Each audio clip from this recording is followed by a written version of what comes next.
माननीय सदस्यहरू, प्रतिनिधि सभाको आजको बैठकको कारबाही प्रारम्भ हुन्छ।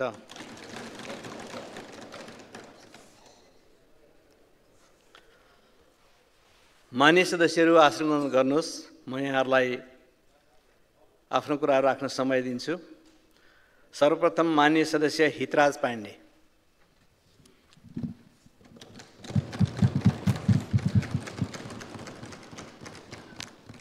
आफ्नो अभिव्यक्ति 5 मिनट भित्रमा माननीय सदस्यले राखिसक्नुहोला।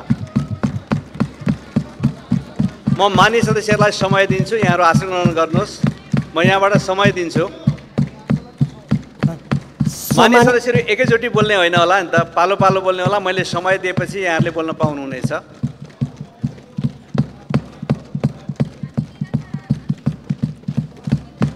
सम्मानीय सभामुखज्यू, माननीय सदस्य, म यहाँहरूलाई समय उपलब्ध गराउँछु। आसन ग्रहण गर्नुहोस्। म समय उपलब्ध गराउँछु।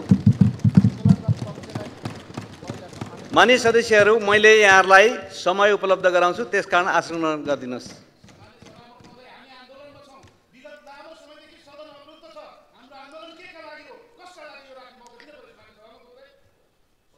त्यो यहाँबाट समय लिएर गर्ने होला नि त माननीयज्यू। त्यसैले यहाँहरू सबैलाई म आसन ग्रहण गर्न अनुरोध गर्छु। म यहाँहरूलाई समय उपलब्ध गराउँछु।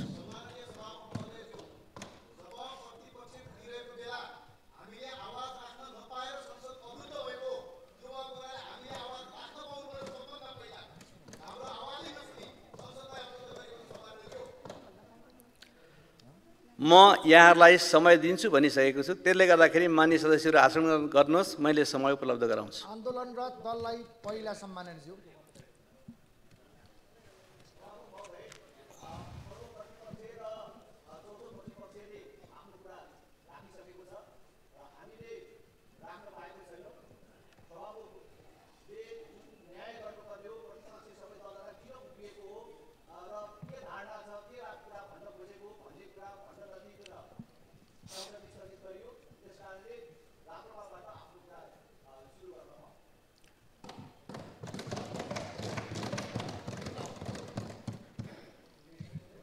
माननीय सदस्यहरू आसन गर्नुहोस् र म यहाँहरूलाई समय उपलब्ध गराउँछु भन्ने कुरा मैले यो चौथो पल्ट भनिसकेँ।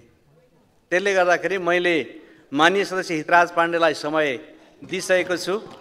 उहाँलाई मैले 5 मिनटको लागि समय निर्धारण गरेको छु। 5 मिनटभित्र आफ्नो कुरा राख्नुहोस्। म यहाँहरूलाई बोल्नको लागि अवसर प्रदान गर्छु। मैले यहाँबाट नाम लिइसकेपछि यहाँहरू आफ्नो कुरा राख्न सक्नुहुनेछ।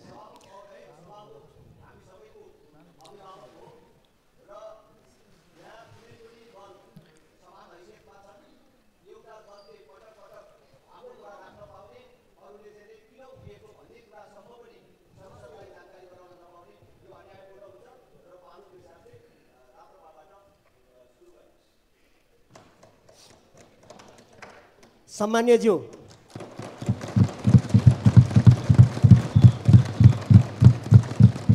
म विषय अगाडि बढाउँ। माननीय सदस्यहरू, यहाँका कुराहरू सुन्नको लागि कसले पहिला बोल्ने कहिले पछि बोल्ने भन्ने कुराको विवादमा नगइकन मैले यहाँलाई समय उपलब्ध गराउने कुराहरू राखिसकेको हुँदा म यहाँहरूलाई समय उपलब्ध गराउँछु र वक्ता माननीय सदस्यलाई आफ्ना विचारहरू राख्ने बातमा सबैले बनाऊँ र यहाँका कुराहरू सदन समक्ष राख्नुहुनेछ। त्यसैले गर्दा माननीय सदस्यहरू आसन ग्रहण गरौँ र आफ्ना कुराहरू राख्ने वातावरण बनाउनलाई अर्कालाई समय पाएको बेला सुन्ने वा राख्ने बताउने पनि एउटा वातावरणहरू बनाऊँ।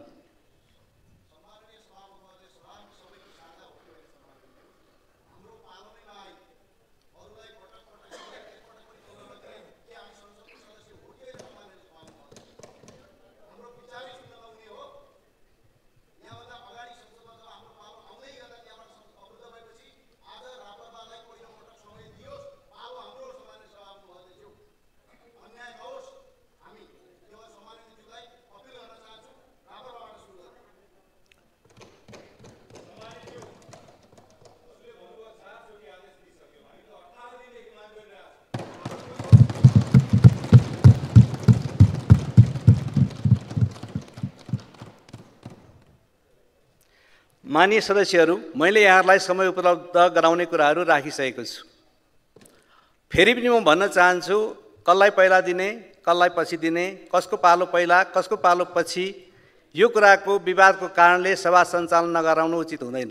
त्यसले गर्दाखेरि मान्य सदस्यहरू आसन ग्रहण गरेर मैले समय उपलब्ध गराउने कुरा गरिसकेपछि त्यो वातावरण बनाउनको लागि म मान्य सदस्यहरूलाई अनुरोध गर्दछु।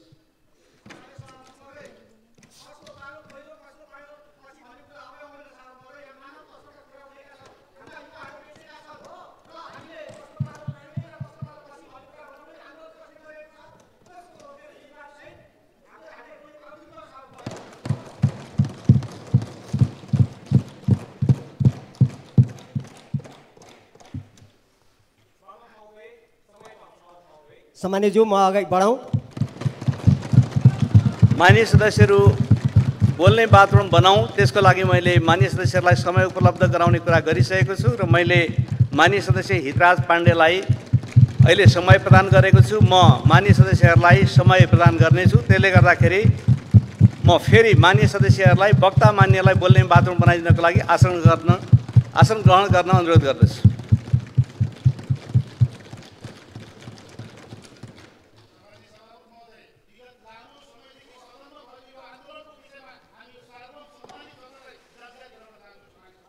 त्यही जानकारी गराउनको लागि मैले समय उपलब्ध गराउने कुरा राखिसकेको कुराहरूप्रति म ध्यान आकर्षण गराउन चाहन्छु। बोल्दै गरौँ।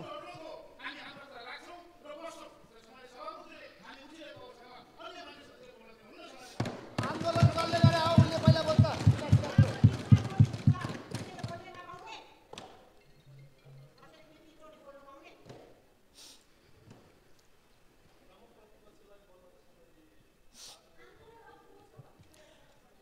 सम्मान्यज्यू म विषय अगाडि बढाउँ।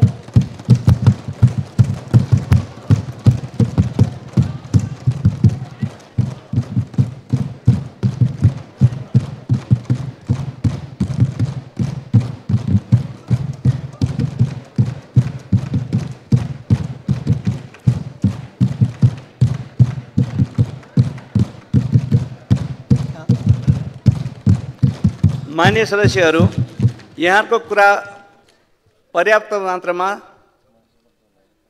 जानकारी भइसकेको छ। मान्य सदस्यहरूलाई म अनुरोध गर्दछु, आलो पालो कुरा राख्नुपर्छ। त्यसको लागि अहिले प्रतिपक्षमा रहनुभएको सबै मान्यहरू विरोध स्वरूप उठिरहनु भएको कुराको बारेमा जानकारी छ।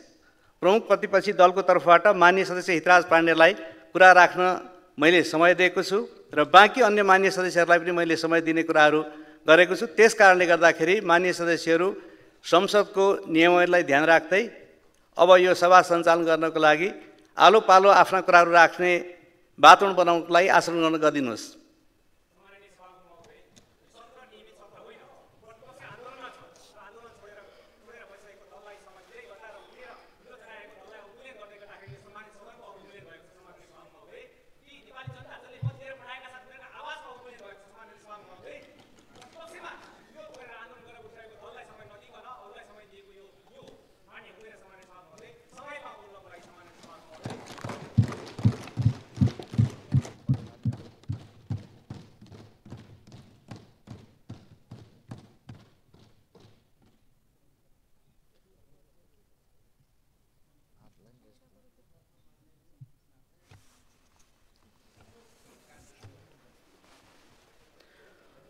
मान्य सदस्यहरू सबै जनप्रतिनिधि हुनुहुन्छ। प्रतिपक्षकै तर्फबाट मान्य सदस्यहरू अहिले उभिनु भएको कुराको बारेमा जानकारी छ। त्यसैले अर्को मान्य सदस्यहरू बोल्न चाहँदाखेरि दिने कुराहरूलाई पनि आइसकेपछि बोलिरहनु भएको मान्य सदस्यलाई बोल्ने वातावरण दिनु मान्य सदस्यहरूको आफ्नो कर्तव्य पनि हो। त्यसले गर्दाखेरि मैले मान्य सदस्य हितराज पाण्डेलाई बोल्न समय दिएको छु र उहाँले आफ्नो कुरा राखिसकेपछि म पालै पालो अन्य मान्य सदस्यहरूलाई पनि समय दिनेछु। त्यसले गर्दाखेरि मान्य सदस्य यहाँहरू शान्तपूर्ण ढङ्गबाट बसेर उहाँको कुराहरू सुनौँ। त्यसै गरी मान्य सदस्यहरूलाई टाइम दिँदा अरूले पनि सुन्नुपर्छ भन्ने कुराहरू राख्दै म मान्य सदस्य हितराज पाण्डेलाई आफ्नो कुराहरू राख्न 5 मिनटभित्रमा राख्नको लागि म समय दिन्छु। सम्मानीय सभामुखज्यू, हामी 2082 जेठ 13 गतेदेखि निरन्तर हत्यागमन विभाग र भिजी भिसा प्रकरणमा देखिएका व्यतिथि भ्रष्टाचार मानव तस्करीसम्मका विषयमा सदनमा निरन्तर आवाज उठायौँ, आन्दोलन गऱ्यौँ। आफ्नो रोजगारीको समस्याका कारण सम्मानजनक रोजगारीको उद्देश्य राखेर विदेश जाने नेपाली दिदीबहिनी दाजुभाइहरूलाई त्रिभुवन अन्तर्राष्ट्रिय विमानस्थल स्थित अध्यागमन कार्यालय लगायतका सरकारी कार्यालयहरूमा गैर कानुनी रूपमा मिलोमतो गरी भिजिट भिसा मार्फत मानव तस्करी, बेचबिखन जस्ता गम्भीर आपराधिक घटनाहरू सार्वजनिक हुँदा हाम्रो देशको अन्तर्राष्ट्रिय छवि, कानुनी शासन, मानव अधिकारका क्षेत्रमा गम्भीर असर परेको हामीलाई लागेको छ। भुटानी शरणार्थी प्रकरणले निहुरिएको देशको शिर पुनः यो भिजिट भिसा र अध्यागमन प्रकरणले थप झुकेको महसुस हामीले गरेका छौँ। अध्यागमन र भिजिट भिसा प्रकरणमा संलग्न देखिएका सरकारी कर्मचारी, travel agency, man power company, airlines, सङ्गठित अपराधमा संलग्न समूह र व्यक्तिहरू आदिबारे ठोस अध्ययन र छानबिन गरी सत्य तथ्य पत्ता लगाई दोषी उप कडा कानुनी कारबाही गर्न हामी सरकारसँग जोरदार माग गर्दछौँ। हाम्रो विरोध र आपत्ति कानुनी रूपमा भइरहेका भिजिट भिसाप्रति होइन, भिजिट भिसाको नाममा भएका गैर कानुनी, लज्जास्पद र मानव तस्करी सहितका भ्रष्टाचारजन्य र राष्ट्रकै शिर निहुराउने गलत हरकतका विरुद्ध हो भन्ने कुरा पनि हामी प्रश्न पार्न चाहन्छौँ। अख्तियारले केही कर्मचारीहरूलाई भिजिट भिसा प्रकरणमा सोधपुछ गरिरहेको विषयवस्तु पनि हामीले सुनेका छौँ। अहिलेको विषय अध्यागमनसँग सम्बन्धित मात्र कुरा होइन, भिजिट भिसामा देखिन सक्ने समग्र समस्याहरूको निराकरण हामीले गर्नुपर्नेछ। त्यसका लागि नीतिगत, कानुनी, संरचनागत लगायत कहाँ कसरी सुधार गर्न सकिन्छ तिनको गहिरो अध्ययन र छानबिन गरी बदमासी गर्नेलाई उचित कारबाही र अब आइन्दाको लागि सुझाव दिने गरी अध्ययनको लागि अध्ययन समिति बनाउन हामी जोरदार माग गर्दछौँ। संविधानमा हामीले सङ्घीय लोकतान्त्रिक गणतन्त्र बनाएका छौँ। गणतन्त्र विरोधीहरूका प्रतिगामी र पक्षगमनकारी हरकतहरूका विरुद्ध हामी यो संविधानको रक्षा गर्ने सङ्घीय लोकतान्त्रिक गणतन्त्र पक्षधर शक्तिहरू बीच साझा मुद्दाहरूमा एकजुट भएर अहिले देशमा सुशासन, सामाजिक न्याय, आर्थिक समृद्धिका लागि हामीले जिम्मेवार प्रतिपक्षको हिसाबले अगाडि बढ्ने अठोट लिएर जेठ 15 गते हामीले बजेट प्रस्तुतिकरणमा लागि पनि सहयोग गरेका थियौँ। त्यसरी नै हामी बीच विभिन्न समस्याहरूमा छलफल गर्ने, लैजाने विषयवस्तुहरू पनि हामी सोचिरहेका छौँ। यही आधारमा हामीले उठाएका अध्यागमन र भिजिट भिसाको जो समस्या छ यो राष्ट्रको समस्याको रूपमा आएको छ, आम जनताको समस्याको रूपमा आएको छ। यसलाई निराकरण गरेर अगाडि बढ्नु अहिले हामीहरूको मूल कर्तव्य भएको छ। त्यसैले हामीले अध्ययन गर्न, छानबिन समिति निर्माण गर्न र सँगसँगै यसको निराकरणका साथ जनतालाई विश्वासमा लिएर व्यवहारबाट अगाडि बढ्न आवश्यक छ। हाम्रा समितिहरू बन्ने तर तिनलाई व्यवहारमा लागू नहुने, तिनका सुझावहरू व्यवहारमा लागू नहुने विगतका परम्पराहरूलाई पनि हामीले तोडेर हामीले अझै व्यवस्थित तरिकाले व्यवहारमै लागू गरेर जनताबाट विश्वास लिन आवश्यक छ। यही कुरालाई मध्यनजर गरी हामीले यो जिम्मेवार प्रतिपक्षको हैसियतले संसदका आम जनताका समस्याहरू पनि अगाडि बढुन् र सँगसँगै हाम्रा जनताले भोग्नु परेका भिजिट भिसा लगायतका भ्रष्टाचारजन्य, मानव तस्करीजन्य समस्याहरू छन् तिनका हल हुन् भनेर हामी हाम्रो दल सँगसँगै नेपाल कम्युनिस्ट पार्टी, एकीकृत समाजवादी, आम जनता पार्टी, नेपाल समाजवादी पार्टी लगायतका विपक्षीहरूले सहमतिमा का साथ अगाडि बढ्ने कुरा गरेका छौँ। हामीले राखेका यी विषयवस्तुहरूलाई अवश्य पनि नेपाल सरकारले हामीलाई विश्वस्त हुने गरी व्यवहारमा पहिले सदनमा जवाफ दिनेछ, त्यसपछि व्यवहारमा पनि त्यही अनुसारको गर्नेछ भन्ने विश्वास हामी व्यक्त गर्छौँ। यही आधारमा अब हामीले यो सदनलाई सुचारू गरेर जनताका समग्र समस्याहरूलाई अगाडि बढाउनुपर्छ भन्ने राखेका छौँ र हामीले एउटा सहमति गरेका छौँ। धन्यवाद।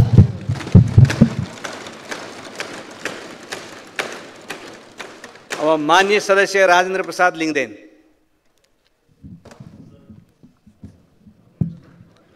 सभामुख महोदय, म सबभन्दा पहिले नेपाल सरकारले आफ्नो अभिव्यक्ति 3 मिनेटभित्रमा राखिदिनु होला। सभामुख महोदय, म केही मिनट बेसी लिन्छु। मैले अघिल्लोचोटि पनि समय माग्दा माग्दै पाएको छैन, सकेसम्म छोटो गर्छु।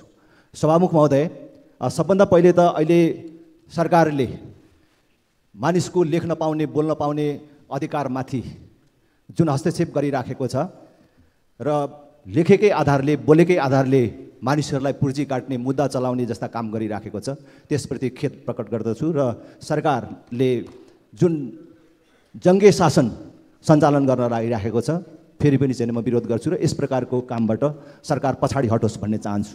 त्यसै गरी राष्ट्रिय प्रजातन्त्र पार्टी लगायतका राजनैतिक दलहरूले शान्तिपूर्ण रूपमा प्रदर्शन गरिराखेको बेला प्रदर्शनका एक घटक राजनैतिक दलका नेता कमल थापालाई पक्राउ गरियो। कमल थापालाई पक्राउ गरिएको सम्बन्धमा जान्न, बुझ्न, भेट्न गएका सांसद माननीय दीपक बहादुर सिंहलाई त्यही प्रहरीले नियन्त्रणमा लियो। यो संविधानको मर्म र भावना विपरीत छ र संसदको सभामुख हामी सबैको अभिभावक। म सभामुख महोदय मार्फत सम्पूर्ण माननीय सदस्यहरू, राजनैतिक दलहरूलाई जानकारी गराउन चाहन्छु र आग्रह गर्छु, यो प्रकारको खेदजनक र संविधान विपरीतका जुन क्रियाकलापहरू भइराखेको छ, म सबै राजनैतिक दलहरूको फेरि पनि ध्यान आकर्षण गर्न चाहन्छु र म सरकारको यो क्रियाकलापको म भर्त्सना गर्न चाहन्छु। सभामुख महोदय, जहाँसम्म यो 17-18 दिनदेखिको नाटक जो हामीले देखिराखेको छौँ, देशले देखिराखेको छ र अहिले प्रमुख प्रतिपक्षीय दलको नेताले वीरतापूर्वक आत्मसमर्पण गर्नुभएको जुन सुन्न पाइयो, वीरतापूर्वक बहादुरीका साथ पछाडि हटेको सुन्न पाइयो, यो हुने नै यही थियो। उहाँले भन्नुभयो गणतन्त्रको रक्षाको लागि भन्नुभयो, गणतन्त्रको रक्षाको होइन, लुटतन्त्रको रक्षाको लागि यो समझदारी भएको भन्ने कुरा आम जनताले बुझिराखेका छन्। सभामुख महोदय, देशमा रोजगारी नपाएर अवसरका खोजीमा जाने युवाहरूको भावनाको शोषण गर्दै दैनिक रूपमा भिजिट भिसामा जाने मानिसहरूबाट 50 लाख असुली गरेर माथिल्लो तहसम्म जान्थ्यो भन्ने कुरा विभिन्न तथ्यहरू सार्वजनिक रूपमा आएका छन्। सफ्टवेयरहरूको बारेमा सार्वजनिक रूपमा आएका छन्। त्यो माथिल्लो तह भनेको को हो? त्यो सहसचिवदेखि माथिको को हो? मन्त्री नभएर को हो? यो सरकारका प्रमुखहरू नभएर को हो? राजनीतिक क्षेत्रको संलग्नता बिना यो तहको भ्रष्टाचार हुन सक्छ? यो कल्पना गरिने विषय हो? यो नैतिकताको विषय मात्र होइन, एउटा मन्त्रीको, गृहमन्त्रीको नैतिकताको विषय मात्र होइन, सिङ्गो देशको इज्जत र प्रतिष्ठासँग सम्बन्धित विषय हो, देशको बेइज्जतीको कुरा हो। त्यसकारण यो विषय गम्भीर रूपमा छानबिनको विषय हो। र अहिले जुन प्रकारको सहमतिको कुरा गरियो, यो एमसीसी पास गर्ने बेलामा पनि यस्तै व्याख्या भएको थियो।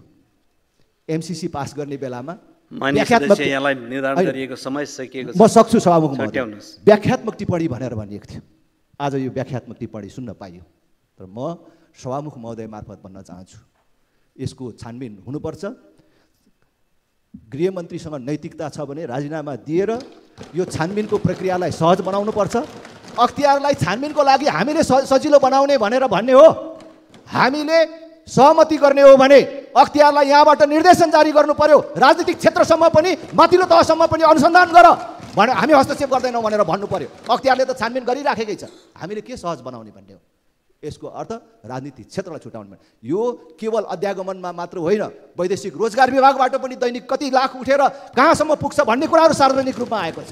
केही राजनीतिक दल र केही नेताहरू मिलेर कुन प्रकारको लुट मचिराखेको छ भन्ने कुरा अब त्योबाट जनता अनभिज्ञ छैन। त्यसकारण सभामुख महोदय, म फेरि पनि आग्रह गर्न चाहन्छु, यो सभामुख महोदयले पहल गर्नुपर्ने विषय हो। सरकारमा नैतिकता भन्ने चिज यदि जीवित थियो भने सरकार आफैले अग्रसर भएर यसलाई सच्याउन हामी पहल कदमी गर्छौँ। यसमा जो छ हामी कारबाहीमा जान तयार छौँ भन्नुपर्ने ठाउँमा प्रमुख प्रतिपक्ष समेत लागेर अहिले जुन प्रकारको सहमति भएको कुरा सुनियो, आज सङ्ख्याको हिसाबले हामी जस्ता पार्टीहरू कम होला।